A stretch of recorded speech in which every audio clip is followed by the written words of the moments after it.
Ninjago Spin Destructor est un comics qui vient tout juste de sortir en France. Néanmoins, en 2024, il sort aux États-Unis en anglais sous le nom Ninjago Shatter Spin. Dans celui-ci, nous allons suivre l'histoire de Garmadon. Dans le désert, il est attaqué par un énorme scorpion qui fait irrémédiablement penser à Bernie, scarabée du désert du destin. On apprend ensuite que l'histoire se situe à l'aube des guerres serpentines. L'ancien maître, Chen, veut lui donner un dernier enseignement, l'art des 5 bannis, une technique de combat très puissante qui pourrait renverser la guerre. Il lui donne alors une amulette, et ça n'a pas été dit dans le comics, mais révélé sur Blue Sky que qui contient l'amulette pourrait être une écaille de dragon source. Amulette qui va lui servir à passer d'un royaume à l'autre, passer de Ninjago aux sauvageries, traduit littéralement de Wildness, qui se traduit par la série par terre de lave. Mais Garmadon fait un petit détour pour aller voir son frère, actuel chef de l'Alliance élémentaire, lui dit qu'il ne pourra pas le rejoindre, il doit trouver et maîtriser cette technique. Ils seront alors dans une sorte de fontaine, dans une grotte. Et à la manière des portails des monastères après la fusion, il suffit de dire où est-ce qu'on veut aller. Il se retrouve alors dans les terres de lave, une sorte de bassin décoré par des statues de loups. Il explore les lieux, découvre des statues de guerriers au masque de loup et le Shadow Dojo. À l'intérieur, deux artefacts très connus des fans de Dragon Rising, le maillet et le gong de la destruction. Et Garmadon a l'excellente idée de déverser sa rage sur le gong en envoyant le maillet dessus, qui aura pour effet de réveiller le Lycan King, un grand et énorme loup blanc avec une couronne de flammes bleues. Sauf que cette force va projeter les esprits des guerriers au masque de loup dans Garmadon et le mettre en dehors du dojo, dans la forêt, tentant d'échapper au roi Lycan. Dans sa fuite, une vision le sonnera, des éclats de verre où à l'intérieur il y a des flashs avec les 5 bannis, le Lycan King, des guerriers au masque de loup et une sorcière aux cheveux blancs. Plus tard, 5 enfants vont le trouver. Voyant que la situation est désespérée,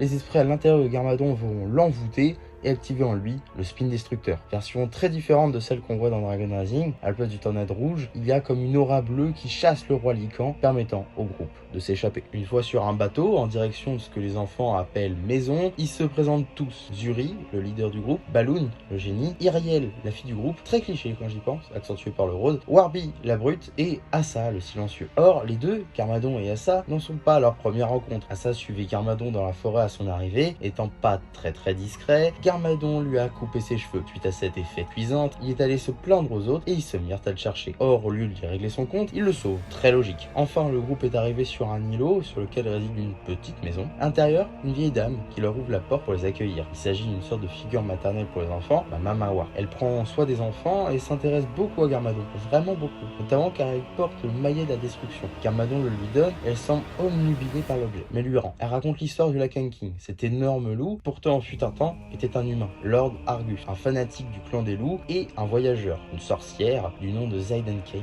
venue de contrées lointaines, arrive au Shadow Dojo. Argus est la cible de sa visite. Elle le convainc de devenir le 6e banni. Oui, faire partie des bannis, Rox, Noct, Zark, Drix et Cure, maîtres élémentaires issus de la source du chaos, les plus grands criminels des terres de lave et les maîtres du Spin Destructor. Or pour lui, ce pouvoir vient du gong de la destruction. Il s'élance et lance justement le maillet sur le gong. Et au lieu de maîtriser le Spin Destructor, il est maudit, car n'étant pas un maître élémentaire, il est alors transformé en le loup qu'on connaît maintenant et qui hante la forêt depuis. Garmadon va être alors doté d'une mission par Mama Mawa, entraîner ses enfants. Elles ne sont pas n'importe qui, sont les descendants directs, les enfants des guerriers au masque de loup, les héritiers du clan, qui pourraient eux aussi apprendre le Speed Destructor. Et Garmadon devenir leur maître. Mais il n'est pas habitué à cela. Il n'est pas un maître, il n'a pas la patience ni la capacité d'apprendre à quelqu'un. Alors Mama Mawa vient pour lui rappeler l'objectif, sauver les terres de lave et le clan. Ce qui donne une plus claire idée de ce qu'il faut faire, retirer la couronne spectrale de la tête du roi Lycan. Après ce discours de motivation, elle s'en va. On quitte rapidement le groupe pour revenir à des ruines, là où réside le roi Lycan. Et une personne familière refait surface, Zayden Kane, qui se révèle être Mama Mawa elle-même. Avec le plan en tête, Garmadon peut mener à bien l'entraînement des 4 enfants. Asa n'y participant pas, étant trop jeune. Et leur nouveau maître prend un malin plaisir à aller voir son frère. La moindre erreur, faute, c'est tout le groupe qui prend. Puis vient l'exercice le plus intéressant, destruction de roches par Spin Destructor. Tout s'échoue, sauf un, Zuri. Suite à cette victoire, une fête est organisée autour du feu. Mama Mawa s'excuse de l'avoir mal jugé, et quand Asa s'écarte du camp, il croise une roche qu'il détruit avec le Spin Destructor sans forcer. Asa continue sa balade dans la forêt jusqu'à arriver au Shadow Dojo, accompagné de la poule de compagnie de Mama Mawa, Buck. Pendant ce temps, Garmadon entraîne les enfants. Ils doivent récupérer le bout de tissu sur Garmadon pour gagner, et en travaillant ensemble, Iriel a réussi à le subtiliser. Au dojo, Asa est pris pour cible par les esprits. Il serait l'enfant prédit des 5 bannis, enfant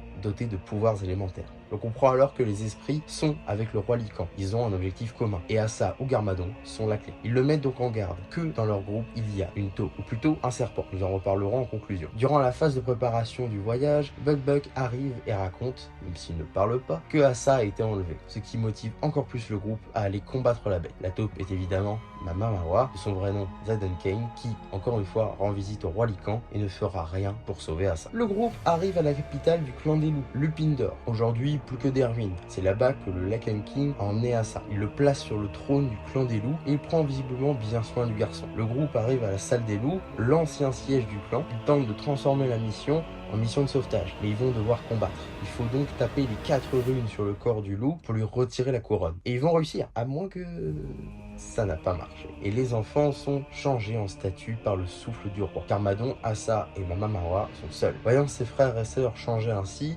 Assa s'élance et frappe le roi Lycan, brisant les runes tout d'un coup, laissant Garmadon faire tomber sa couronne. Or, c'était le plan de Zaken Kane depuis le début. Elle voulait le pouvoir de la couronne pour elle. Elle se révèle alors et se couronne, devenant invincible, chevauchant le roi Lycan. Il se dirige vers le Shadow Dojo pour en finir, mais il est pris d'une vision. Lui, à la peau d'obsidienne, qui fait très peur à Garmadon. Assa décide alors de lui aussi se confesser. Il peut parler, il ne le fait pas car il n'y a rien à dire. Il prend alors le maillet et sonne le gong en enfilant un masque de loup. Maîtrisant maintenant un spin destructeur surpuissant, il retire la couronne et la détruit, projetant une grande quantité d'énergie. Le roi Lycan et Zaden Kane sont morts, Garmadon sain et sauf et Assa introuvable. Les guerriers au masque de loup, les animaux et les enfants sont libres de leur état de statue et ils retrouvent Garmadon. Quelque temps après, il est temps pour lui de repartir à Ninjago. Il dit au revoir aux enfants, ne pouvant le suivre. Ils ont maintenant des responsabilités. Tsuri est par exemple le nouveau chef du clan. Les recherches pour Assa continuent, mais toujours rien. Une fois à Ninjago, l'on voit le maillet de la destruction au dos de Garmadon, et voyant comment il est arrivé à Ninjago. Le passage vers les terres de lave s'effondre, et